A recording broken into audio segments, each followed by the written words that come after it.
The easiest way to get into underhooks is to begin with a forearm reverse crossface, just like so. Okay, it's not an easy thing just to dig in on an underhook, especially with a gi on under normal circumstances. Typically, he will leave no space between his armpit and your chest, and it's very hard to dig in. Things get even more difficult when my opponent goes ear to ear, like so. And now, not only can I not dig in, it's actually dangerous for me to start reaching in. I could get wrist locked in this position. I can also get American locked. All kinds of bad things can happen. So, how am I going to get into an underhook on a resisting person? Well, typically, when things first start off, when I first feel someone go into a pin, I always like to take my left hand to my opponent's left shoulder, just like so. Okay. As he goes to nestle into a powerful pin and get ear to ear on me, it's quite difficult for him to get the ear to ear position. If my opponent starts off ear to ear, this can be a real problem. Okay, so even as someone gets into a side pin, I just put my left hand on their left shoulder. Now when they go ear to ear, it's quite difficult for them to achieve. From this position, as he goes to apply pressure, we're going to start with an action of moving his head, just like so. I'm going to put my forehead inside his crossface. So my head position goes just inside. When he goes to apply a crossface now, it's impossible. The only way someone can apply a crossface is to apply it to my jaw. When I put my forehead inside the bicep, that becomes all but impossible. And now it's safe for me to pommel my arm in as an underhook. He will probably go to flatten me out at this point, but it doesn't matter because I've got my underhook in place. Once the underhook's in, it's hard for him to regain it for himself.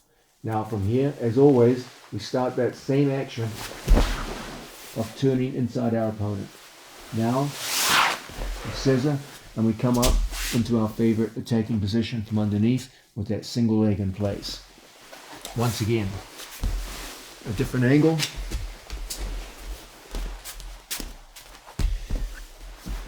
I always like from the beginning to get my left hand to my opponent's left shoulder or vice versa. And as a result, when he goes to get ear to ear positioning, to prevent me getting underhooks, it's very, very difficult. Now, from here, we start that strong bridging action that moves his head. Once I can move his head, I've opened up a huge space to feed my hand in as an underhook. And from here, I go in and I score my training partner's calf muscle. Now from here, I scissor my legs, and we end up in on our training partner's legs, ready to play. Let's have a look at it from another angle so you can see exactly what I'm trying to do in this situation. In order for me to get to an underhook situation, I have to maximize the distance between Mateus's armpit and my chest, because that's the space to which my underhook will go. Mateus has the exact opposite goal. He wants to minimize that space by locking in here and putting his ear to my ear. And now he's minimized the space successfully.